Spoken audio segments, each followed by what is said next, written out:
মেনে নিলে তুমি ভালো, না মানলে তুমি খারাপ। মুখ বুজে সহ্য করলে তুমি ভদ্র, আর মুখের উপর জবাব দিলে তুমি বেয়াদব। এটাই হচ্ছে বর্তমান সমাজ। এগুলো কি?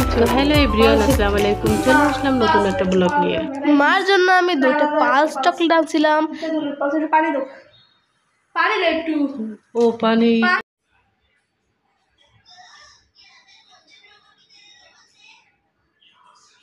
রাইয়ে নেওয়ার সাথে সাথেই কয় মা পানি দাও। পানি সাথে সাথেই দেওয়া লাগবে। এরপর কিছুক্ষণ পরে বলে মা আমার ক্ষুধা লাগছে। তো ও তো আগের দিনের ভাত খাইবেই না। তারপর বললাম যে তা একটা ডিম পোস্ট করে দেবো। তা করলে যে দাও একটা ডিম পোস্ট খাই। ভাত যেহেতু না হয়েছে, তো এই ভাত ছিল আগের দিনের ভাত, এই জন্য আমি কিছু ভাত খেয়ে নিয়েছিলাম আর ওদের ডিম পোস্ট দিয়েছিলাম।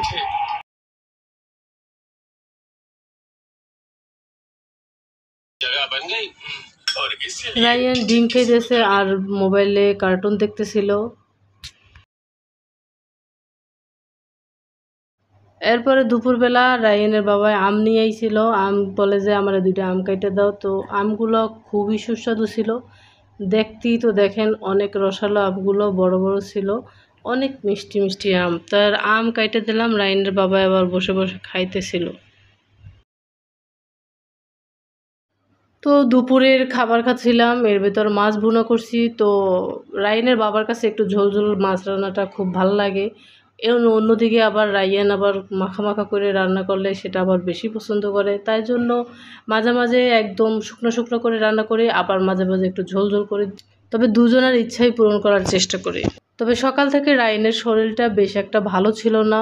ওর যেন কেমন শরীরটা খারাপ ছিল, তাই ওর হাতে ইনফেকশন হয়েছে, তার জন্য নিজের হাতে খাইতে পারতেছে না, তাই আমি ওরে খাওয়াই দিতেছি।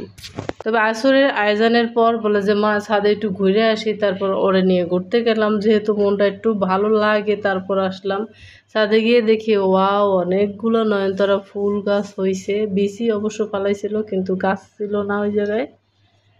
তো মোটামুটি গাছ আছে, কিন্তু রাগ কইরা অনেক গাছই নিচে নামাইয়ে নিছি, এখনো অল্প কিছু আছে।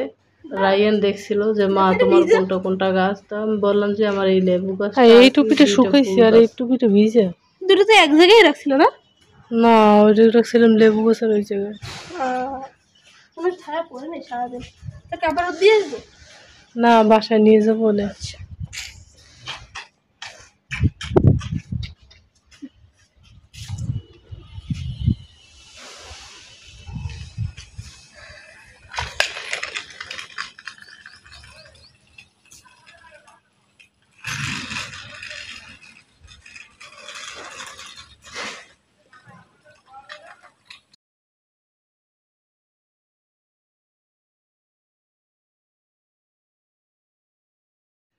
রায়ান ছাদে উঠলেই আমড়া পাতা খাইবেই। ওর নাকি এই আমড়া পাতার ডাল যে বোর্ডের কাছে যে থাকে, ওইটা নাকি ওর দ্বারে অনেক মজা লাগে, টক টক লাগে।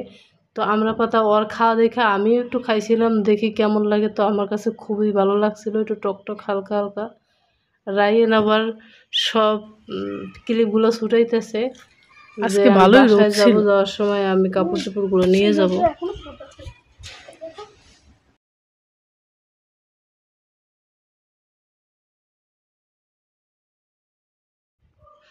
তবে রোদ ছিল, রায়ানের বলছিলাম একটু আগেই আসা হয়েছে, আর একটু পরে আসতাম। রায়ান বলছে না এখন কিসে, অনেক সুন্দর বাতাস হইতেছে, দেখছো কত সুন্দর বাতাসে সব ইগুলো লড়তে আছে, জামা কাপড়গুলো অনেক ভালো লাগে। তো 2 সাইডে রোদ ছিল, আর মাঝখান দিয়ে দেখেন ছায়ার কারণে এই জায়গায় আমরা দাঁড়াইছিলাম। তো মাঝে মাঝে রায়ান আবার গোল্লা দিয়ে আসছে। ও আবার গেঞ্জি পরে গেছে, ছাদে উঠলে স্কুটি চালাইতে নাকি ইচ্ছে করে খুব।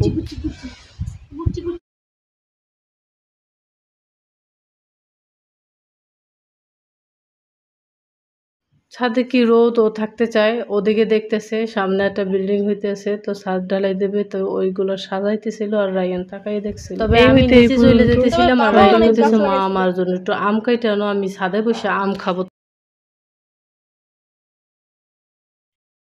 ছাদের উপর বসে কারে যেন চেতাইয়ে চলে এলো দৌড়াইয়া। এরপরে কাপড় চোপড়গুলো রাখা আমগুলো কাইটে আবার ছাদে নিয়ে গেলাম। তা রায়ানে দেখি ছাদে উঠে দেখি কি রায়ান ফ্রিতে ঘুড়ি পেয়ে গেছে। ও তো খুবই খুশি, আম দিতেছি তাও নিতেছে না, ও খুশিতে নাচতে আছে, মা আমি ছাদে ঘুড়ি উড়াবো, ঘুড়ি পেয়েছি ঘুড়ি পেয়েছি। কার যেন ঘুড়ি ছুটে এসে আমাদের ছাদে এসে পড়ছে। এই শুধু অর্ধেক কাটবো, যে প্যাস নেই